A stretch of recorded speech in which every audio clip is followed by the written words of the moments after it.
this week's drive, we take to the sky in Cyprus, kiss the grits down under,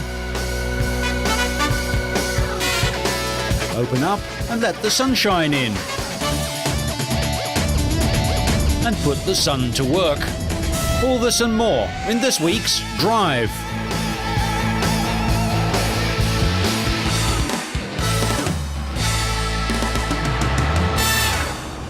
We start this week with a sneak preview ahead of the launch of the new Volvo C70, which is both a convertible and a coupe, thanks to a very clever three-part folding steel roof. First, we would like to create a nice, good-looking convertible together with a sporty coupe, with still possibility to go 4 adults in comfort. Then, to store this roof into the trunk area, with still good proportions of the car, we had to split it in 3 pieces, which actually is the first on the market.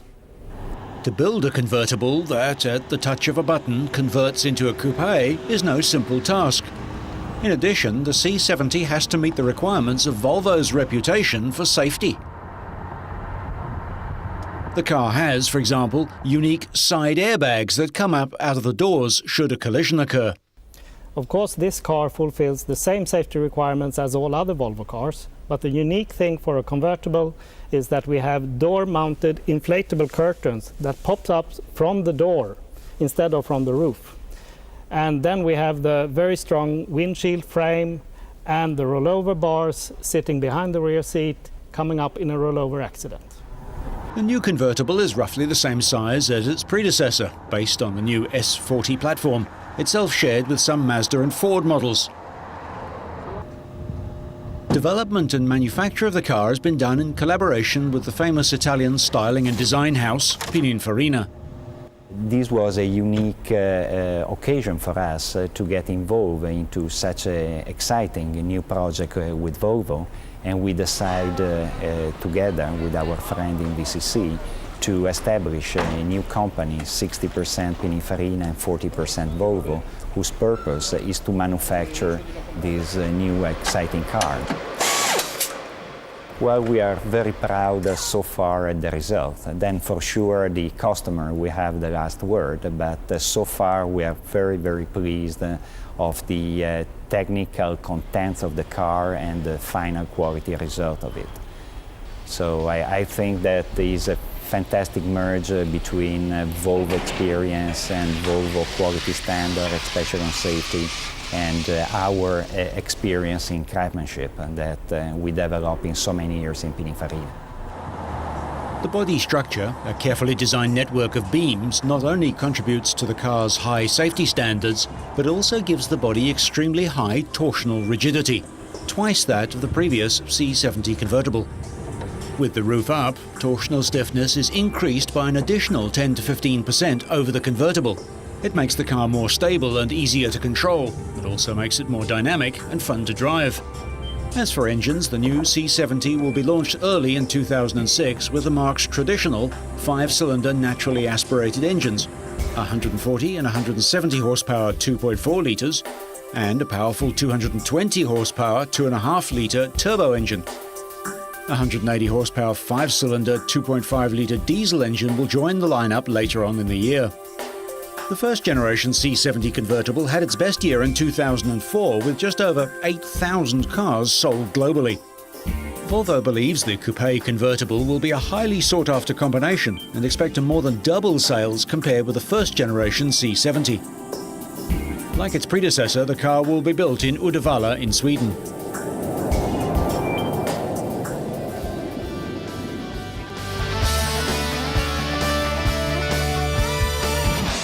Along the same sort of theme, but much smaller, is the Nissan Micra C+C.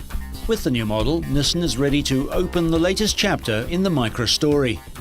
Thanks to its clever folding roof, the Micra C+C allows owners the best of both worlds: fresh air when the weather allows, and hardtop protection when it doesn't. But Micra C+C introduces another ingredient to the mix, one that's unique in its class. The roof is all glass, so the elements can be enjoyed even in the depths of winter. Undeniably elegant, the Micra C+C is lower and longer than the hatchback Micra. The roofline, dictated by the steeply raked windscreen, is 110mm lower than on the conventional car. While Micra C+C is 90mm longer overall, the extra length is all to the rear of the car, where it provides the extra room needed to stow the hardtop behind the rear seats. The C+C is nominally a four-seater, although the two rear seats really are tiny. It's best to treat it as transport for two that could fit someone else in an emergency. The C+C is powered by a 1.4 and a new 1.6-litre petrol engine, which is also used in the new Micra 1600 SR. Customer deliveries for the C+C Micra begin in Europe in November, and prices start from €19,400. The hardtop itself is a work of art. With a one-touch operation and automatic latching and unlatching, it takes just 22 seconds to fold clamshell style beneath the double-hinged boot lid. With the roof folded, luggage space is a class-leading 225 litres, and that grows to 457 litres when the roof is up. More practical and more affordable is Nissan's Note. A year on from the presentation of the concept comes the production version of Nissan's new Mini MPV. Conceived and designed in Tokyo at their in-house concept studio Creative Box, the Note is almost identical to the concept car shown at the 2004 Paris Motor Show. The Note is a roomy five-door hatchback that combines innovative styling and practicality with a strong sporting flavour. It's aimed at parents who have a need for a car to match their busy lives but who don't want to stop having fun behind the wheel. It'll appeal to buyers who have always considered design as an important priority when they're shopping for a car. It's a sister model to the Renault Modus and has already gone on sale in Japan. It's built on a stretched version of the Micra or Clio platform, and it's a roomy five-seater with a sliding, folding rear bench.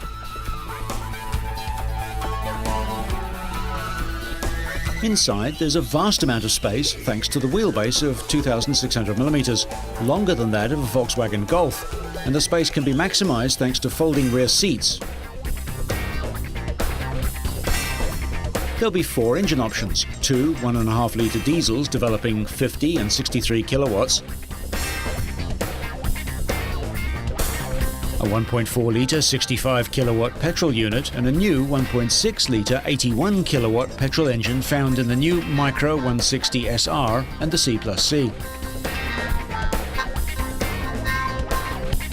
Customer deliveries for the Note will begin in Europe in spring 2006, although it's already on sale at home in Japan. Models for Europe will be built at Nissan's factory at Sunderland in England.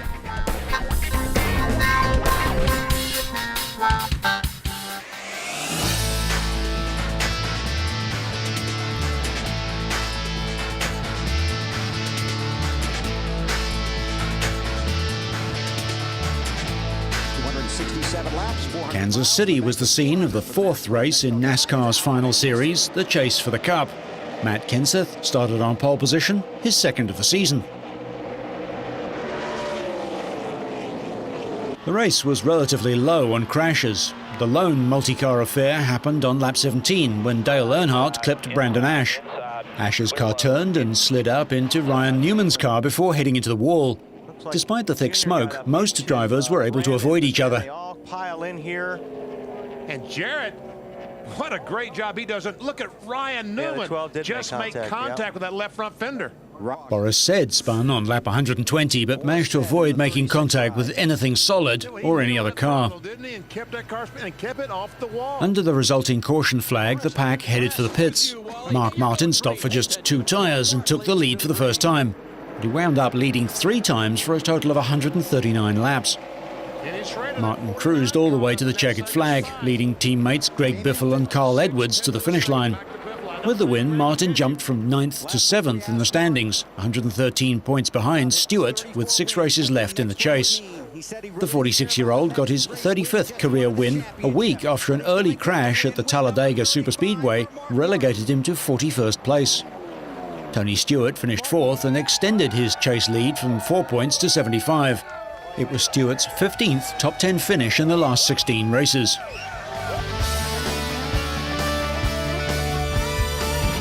Under clear and sunny skies in San Francisco, thousands of spectators lined the waterfront, while hundreds more watched from boats in the bay as the final race of the 7-event Red Bull Air Race World Series took place.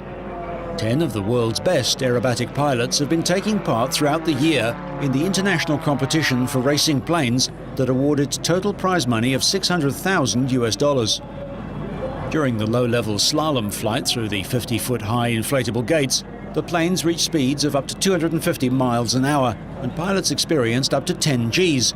That's 10 times gravitational force, effectively multiplying their weight by 10 times and placing a huge stress on their bodies. The series began at Abu Dhabi in the United Arab Emirates and then moved on to Rotterdam in the Netherlands, followed by Zeltweg in Austria, Rock of Cashel in the Republic of Ireland, Longleat in the United Kingdom, while the penultimate race took place at Budapest in Hungary. As the series entered its final race, the contest for the title was a battle between former Hungarian world aerobatic champion Peter Bessenay and former US Air Force Top Gun pilot Mike Mangold. The American led Bessenay by only 2 points going into race 7. With the fastest time in both runs, Mangold took the top honours in San Francisco, and with it he was able to claim the World Championship 2 days prior to his 50th birthday. Mangold beat countryman Kirby Chambliss by 2.71 seconds and Bessenay by 3.28. It was his 5th win in the 7-event series. Before the race, Mangold had stressed the importance of making 2 clean runs, and he produced some faultless flying over San Francisco Bay, while Chambliss and Bessenay both collected 3 penalty seconds, incurred in the first round for flying too high. In Chambliss' case, it made all the difference, costing him his first win of the season. The victory saw Mangold finish top of the World Series rankings with 36 points, while Bessenay took second place on 32, with Chambliss securing the highly contested 3rd spot with 21. Well, it's been a long year, a long series, and especially against these other guys, it's just been fantastic. It means a lot just for me to get there, but I also have to congratulate my team, my supporters, the aircraft, the engine builders, all those people helped get me to where I'm at today. Up there, Mike. Yeah.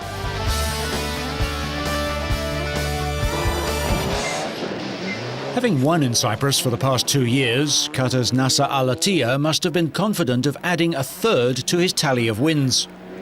Fresh from clinching the Middle East Rally Championship with his 6th straight win of the season at the Rally of Syria last month, he began his defence of his season's 100% record in style.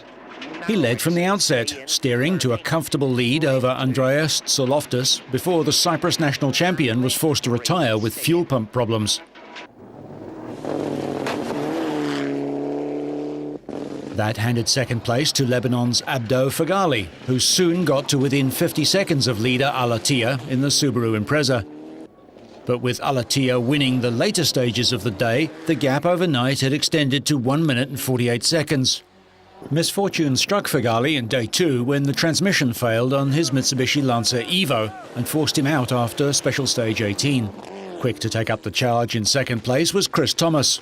He led the rest of the field, while fellow Cypriot Andreas Peratakos finished 3rd. In what was also his 3rd consecutive win at Troodos, Al-Attiyah crossed the finish line a staggering 6 minutes and 27 seconds ahead of second-place Thomas of Cyprus. With an unprecedented 7 wins from 7 races, and with the championship title already in the bag, Al-Attiyah and his co-driver Chris Patterson destroyed the opposition. His success has also given his car's manufacturer, Subaru, a clear 14-point lead over Mitsubishi.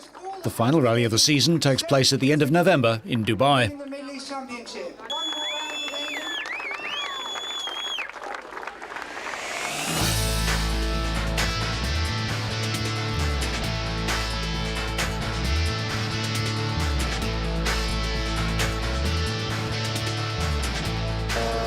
The MotoGP circus moved down under to probably the most picturesque track on the calendar, Phillip Island. Chris Vermeulen enjoyed a comfortable MotoGP debut after making the switch from the Superbike series as stand-in for injured countryman Troy Bayliss. The Australian enjoyed first practice session a lot more than veteran American Kenny Roberts. The former world champ crashed his Suzuki at 200 km an hour, breaking his left wrist. Loris Capirossi also came off his Ducati at high speed on the first turn. The Italian, who's been in sparkling form of late, was ruled out of this and the next round with internal bruising and a bleeding lung. American Nicky Hayden started the MotoGP on pole position for Honda, but beside him was the world champion whose mastery of this track is legendary. Valentino Rossi was aiming for an 11th win of the season, just one less than the record set by Mick Doohan in 1997. Meanwhile, Italy's Max Biaggi, second in the championship heading into the race, crashed on the first lap and was unable to rejoin. No such problems for Valentino. He started second on the grid and fought with Hayden during the middle laps before taking the lead for good on the 18th of the 27 laps. Brazilian Alex Barros crashed on the 23rd lap. Amazingly, he sustained no serious injuries. Rossi went on to win by over a second from Hayden, but the battle for third was much closer. Carlos Checa's Ducati holding off Honda's Marco Melandri by just 17 one-thousandths of a second. For Rossi, it was the Italian's 5th consecutive win at one of his favourite circuits. Yes, for sure. So 11 victories is fantastic, and always race in this track is different. Is magic. I win a lot of times here, a lot of important race for my careers, and I love this track. Today was tough, and I had a great rival in Nicky that do a great race. Rossi's runaway points haul continues, but Biaggi's fall on the track matched his fall in the championship, from 2nd to 5th. There are 50 more points on offer to each rider, so the minor placings can go anywhere. Rossi has also claimed the manufacturer's title for Yamaha in their 50th anniversary year. In the 250 race, Australian Casey Stoner took the lead from pole position, but crashed out on the 3rd lap. It was also Stoner's 20th birthday, not the best present he could have wished for. Having won the last 2 races, his retirement offered reigning champion Dani Pedrosa of Spain an unassailable 51-point lead in the title if he won. He nosed ahead of Argentina's Sebastian Porto on the line to win by 0.027 of a second and give Honda their 600th Grand Prix win. Jorge Lorenzo of Spain was 3rd, also on a Honda, but it was Pedrosa who lifted the title for the 2nd year. Now I'm world champion 250 again, like last year, and I'm very happy. I want to say thank you to my team because they work really hard, and also they need this victory, and well, also to all the people around me in home. Pedrosa, just 20, is a triple champion, having also won a 125 title. If Jorge Lorenzo can win in Turkey, he will be, at 18 and a half, the youngest ever winner of a 250 Grand Prix. Pedrosa was 30 days older when he won in South Africa last year. Thomas Luthi regained the lead in the 125 championship with a dominant pole-to-flag win at Phillip Island, where no one, not even title rival Mika Kallio, came close to challenging him. Luthi led by 1.3 seconds on the 3rd lap, but behind him there was a dogfight as 7 riders battled for the 2 podium places. Kallio was 2nd with 2 laps to go, but the group swallowed him up and spat him back to 5th, damaging his title hopes, although not irretrievably. Luthi now leads the overall standings on 224 points, 12 ahead of Mika Kallio of Finland, who finished 5th in Australia, while Gabor Talmaksi of Hungary has 156 points in 3rd. In the Manufacturers' Championship, KTM has 294 points, Honda 269 and Aprilia 260. We stay in Australia but travel thousands of kilometres north for a race of a very different kind. Solar-powered car races have always been a bit of a novelty event, but with petrol prices soaring, this year's World Solar Challenge highlights their serious side. Organisers hope that the race will focus people's attention on alternative fuels. The world's fastest solar cars set off from Darwin on a 4-day dash through the centre of Australia. 21 teams were entered in the annual 3,000-kilometre race to the southern city of Adelaide. These cars have the capacity to travel about 800 kilometres a day at an average speed of more than 90 kilometres an hour. These are the best solar cars from around the world, bar none. There's other events around the world, but they can't attract the fantastic range of the top cars. This is what's here. Japan's Ashiya University team was hoping its entry, Sky Ace Tagato, would finish in the top 5. The team was mostly made up of students, including the driver. In fact, nearly all the solar cars have been built by university teams. Here's how they work. Solar panels over the top of the car absorb most of the sunlight that falls on them. Each of the panels contains many solar or photovoltaic cells which convert the sunlight into electricity. That electricity is used to drive the car's electric motor. Excess power is stored in a battery to be used when it's cloudy. The cars are light, streamlined for maximum speed, looking more like high-tech wedges on wheels. Favourite in this year's race is Nuna 3, built by the Dutch Nuon Solar team. They've won the previous 2 races and hold the record. Nuna 3 was first across the start line and took an early lead, but there was still a long way to go. Alice Springs is nearly 1,500 kilometres away, and that's just the halfway point. The cars travelled from 8 a.m. to 5 p.m. each day. This is the University of Southern Taiwan's STUT car. It was built by a team from the Mechanical Engineering Department who had no previous experience in solar energy. Support teams have their work cut out keeping their entries on the road. More than 200 students from the University of Michigan worked on the US entry Momentum. Despite the need for a wheel change, the car was just behind the leader, Nuna 3, at the second checkpoint. Everyone on our team was expecting that we've been preparing long enough that we're glad we're one of the front-running teams right now. The Persian Gazelle, a solar car from Iran, didn't appear ahead of the race start, and organisers were uncertain of its whereabouts. It would have been the first race entry from the Middle East. There's a long way to go before solar power becomes an efficient and economical way to fuel vehicles, but as the demand on fossil fuel resources increases, research will continue to search for alternative energy sources that may one day replace combustion-engined cars. With petrol prices recently hitting record levels worldwide, this year's event takes on added significance. Flying along at an average speed of more than 100 kilometres an hour, Nuna 3 broke its own world record across Central Australia. In the vast and largely empty Northern Territory, there are no speed limits on the wide-open roads. There's a final pit stop on the road to Adelaide, and a stretch for its driver, who lies flat in a cramped compartment with just his head propped up to see the road ahead. The cars, covered with black solar panels, are rolling saunas for their drivers. Nuna 3 crossed the finish line in 29 hours and 11 minutes, knocking 2 hours off its own world record set in 2003. It also set a new record for distance travelled in a single day. Yeah, that's a new record, new day record of 858 kilometers, and the old record was on, I think, 832, so that's great. We have a dream race, it's great. It was incredible, the weather was bad and the forecasts were bad, and now we're here at every speed, I think about 110, it was great, it was super! Nuna 3 was racing the weather as much as the other 19 competitors, but the Dutch team had every confidence in their vehicle.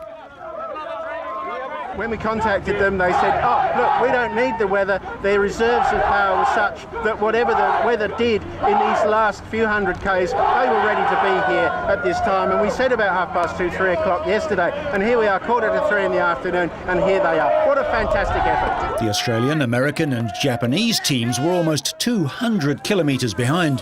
Nuna team members are from the University of Delft in Holland, and it's the third time they've won the race, and they celebrated accordingly.